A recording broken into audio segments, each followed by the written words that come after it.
Here we have the new 2027 Chevy Bolt. This one comes in the RS trim level. Sterling gray metallic is this paint. And then we have the jet black with red accent Evotex interior. We get a 65 kilowatt hour battery, 150 kilowatt max charge speed, front wheel drive, and pretty excited about this model. As we come around to the front end here, we do get our LED headlamps along with the LED daytime running lights. The lights don't dance like that. That's just how my camera's picking them up. But this looks like Batman to me, and you know, I really like it honestly, but I don't know why. It just reminds me of like the Dark Knight, Arkham Knight, something like that. But that's just the kind of look it has. As we come down to these wheels here, these are going to be 17-inch aluminum. I love the painted black there, especially on this RS. Black trim, black mirror caps, just a really sleek look. Now we get passive keyless entry on the front to the door panel here, power door lock controls. We get a one-touch up and down window on the driver's side, express down on the other three doors, power mirror controls, blind spot monitors. There's a bottle holder there. Now this one does have a few optional packages, so I'll try to include that in the description. But we have an electronic parking brake, lane keeping system, heated steering wheel toggle. And then if you want access to the front, you can release the hood there. Pedals, manual tilt telescoping steering wheel. And then here's our power driver seat with two-way power lumbar support. I want to give a huge thanks to Chevrolet Buick GMC of Murfreesboro for allowing me to review this vehicle today. I'll leave a link below in the description. If you're looking to find the best price on one of these closer to home, click that second link down below. It takes just a minute to fill out your information, and I'll make sure the local dealers are fighting to get you the best price on this or whatever new vehicle you might be interested in. But I have the seat up front adjusted for someone of my size, being 6'3" with longer legs, so we're checking out the space in the back. Very impressed by the overall space. Now headroom, my head's not touching the ceiling, and even with the sunroof, it kind of dips back up. Might be kind of hard to see with the color there, but that allows for my head not to be touching the ceiling. If it were the same height right here, we'd have a problem. So good job, GM. Two USB-C charge ports are here. There's a look at the front from back here. Then again, that panoramic sunroof. This is optional. This has a package. I think the sunroof is an option. So a few $1,000s in add-ons here. And then the bottle holders right there in the middle. And grab handle. And then if you want access to the child locks, lock, unlock there. And as we come around to the back end, we do get our full LED tail lights, which is great.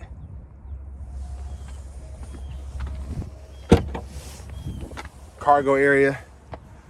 So what's cool about this cargo area is you can kind of fold that down and then just looks normal, right? But fold it up and then you have storage down below. So your charge and whatnot's here, and then you even have another storage area here if you need to get to your inflator kit for whatever reason. So I think a decent amount of space back here. Have a better light back here for illuminating the cargo area as opposed to the dimmer yellow lights we have up front.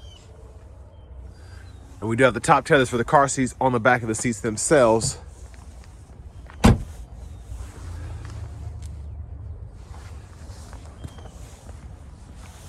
Now, as we come around to the rear passenger side, I'm going to show you how these fold down and then where the anchors are for the car seats. So lower latch anchors, they're pretty deep in there, honestly, but not really a big deal. And then push this in and you can run longer objects through to the front. I get the belt out of the way. So pretty easy to fold down and fold back up. Hardest part is going to be getting the seat belt to stay where it's supposed to be. Front passenger seat. This is a 6-way manual, so you can pump the seat up or down. Seat back you can adjust there, and then the seat bottom right here. And I'll show you the radio later, but where this is kind of in a weird area. I like where it is, but for filming purposes, it's kind of difficult to see. 12-volt, 2 USB-C ports, bottle holder, and then storage area there for a handbag, or if you want to put some papers there, you can.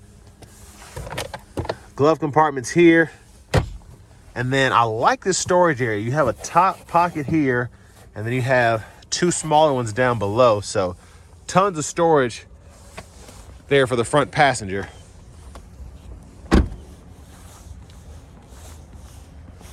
And as we come back around to the front,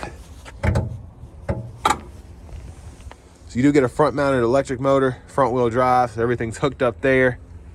I mean, you even have access to the 12 volts. So I feel like that might make this a bit easier to work on as opposed to some that have the rear mounted electric motors, but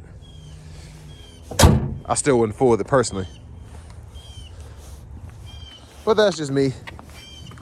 Now we do get a new charge port, NACS, so if you have a Tesla charger at home or you want to use the supercharger network, you can do that now. That's a standard plug you get. I wish that birds would be quiet. Yeah, real funny. All right, so there's the blinker in the front. And then that's a look at the back.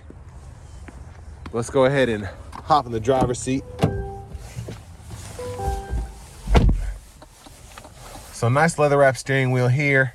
And again, the heat for that is right here. Now to the new Google Assistant infotainment system. Audio, we do get AM, FM, XM, Bluetooth, and then we have USB drive, Google News if you want access to that. And of course with GM trying to do everything themselves with the new infotainment systems, no CarPlay or Android Auto. Vehicle status, you can see that here, tire pressure monitors. And then you have the energy info here. You have access to the trip meter as well. You can use this animation to see certain things. Drive modes, you actually can adjust them in the screen. So normal, sport, snow and ice in my mode, which I'm so glad we have that. And then your one pedal you can adjust right here if you want to do that. Now while I'm in this menu, you don't have a push button start here. You have remote start, but basically to get the vehicle going, you hop in, open the door, sit down, hit the brake pedal, vehicle comes to life. And then after you drive and get out of the vehicle, it'll cut off. So you can either do it that way, or you have the ability to cut the vehicle off manually and keep the vehicle on for up to 60 minutes manually. If for whatever reason you need to get out of the car and get back in, you want to keep it on, whatever. Headlamps are also up here, so that's a shortcut for those. And then you can also get to them this way as well. But while I'm in this menu, you have the power window lockout here. Your traction control, you can toggle that. Park assist, auto high beams. And then you have your kind of everything within each menu as well if you want to kind of dive into it. So you can set up the levels of the one pedal drive. If you want to use the automatic brake hold, the park assist, the rear automatic braking, all of that. And then you also have those lights there as well. Now for charging, you can go in here, kind of hook all that up. And then you do have energy transfer here, which is awesome. So if you want to power your house or charge certain things from the charge port, you can do that. And then your camera angles are here. So back up, front, get those curbside views. If you want to fool with the guidelines, you can do that. And then your settings here, vehicle settings include teen driver, rear seat reminder, and buckle to drive. And then if you scroll down to the system settings, you can adjust your language here, and then your units of measurement right in there. Ambient lighting is on this one, and I love the ambient lighting in this vehicle particularly. It's actually pretty bright, I think, in like a good way, and you can adjust it as well in terms of the brightness, but you see it on the door panels, footwells, and all of that. So I really like that setup. And then for your climate controls, you get single zone automatic, so you can adjust fan speed, fan direction, temperature, the auto, turn the heat on or off. And then you have the buttons and knobs down below, as well as the 3-stage heated cooled seats you can adjust.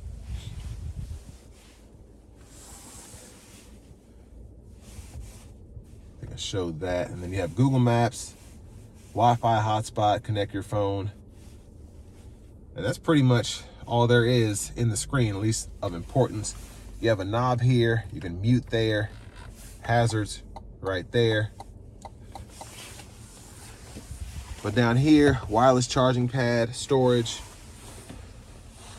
And again, I showed you all that there. It was actually easier to show from here than I thought it would be. The 2 bottle holders here, center console cubby space.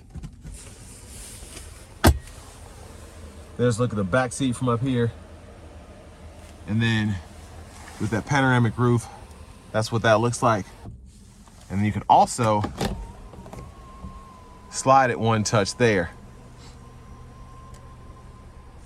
So a pretty nice touch, I think, for the EVs, you know, because a lot of them just have the fixed glass roofs, and a lot of manufacturers are just going to fixed glass roofs in general.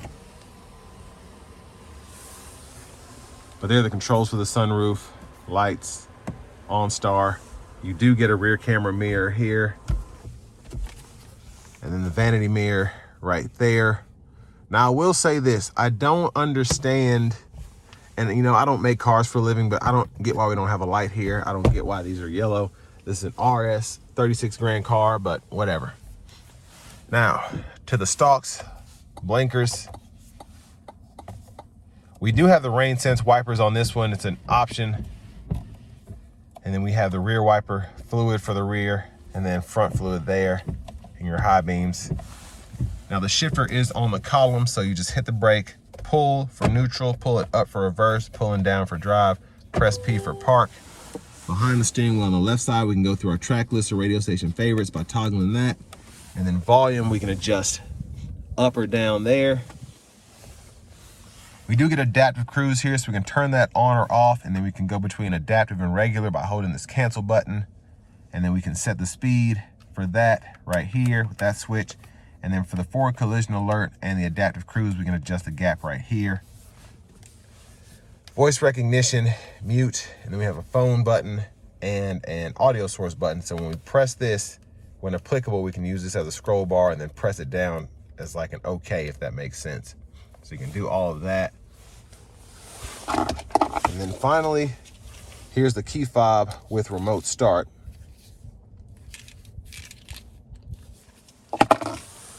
But next, let's go ahead and take this 2027 Chevy Bolt RS out on the road for a test drive.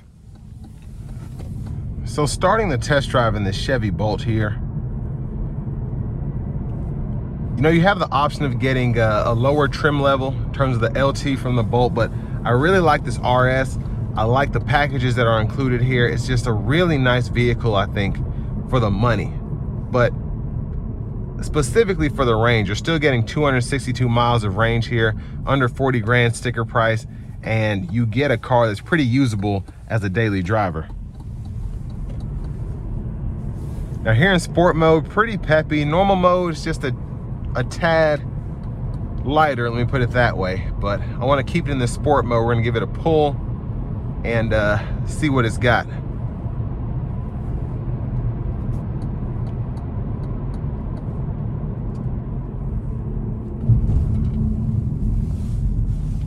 Here we go.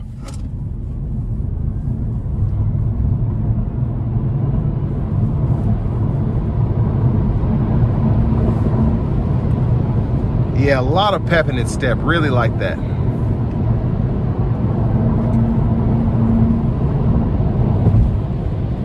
Now I want to give one more huge thanks to Chevrolet Buick GMC of Murfreesboro for allowing me to review this Bolt today. I'll leave a link below in the description. If you're looking to find the best price on one of these closer to home, click that second link down below. It takes just a minute to fill out your information, and I'll make sure the local dealers are fighting to get you the best price on this or whatever new vehicle you might be interested in.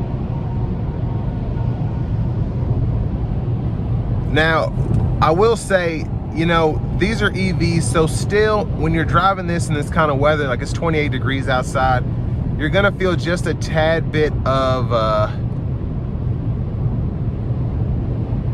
you know, just a little bit of range loss there, but for the most part, not really a huge deal unless you're trying to drive this, you know, on a 200-mile round trip, with the majority of people that commute for work aren't doing that, but just something to keep in mind.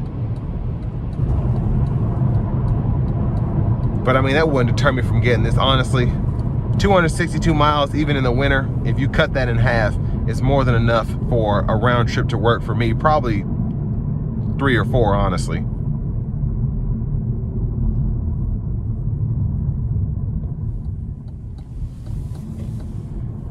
Now, in terms of what you get for the money, I mean, $36,000, still a lot of money, but you get a relatively spacious vehicle here. It has a smaller footprint, but honestly, the cargo space, just having those 2 levels is great. It just makes it feel a lot more spacious back there. You can even fold that back half up if you need something for taller objects.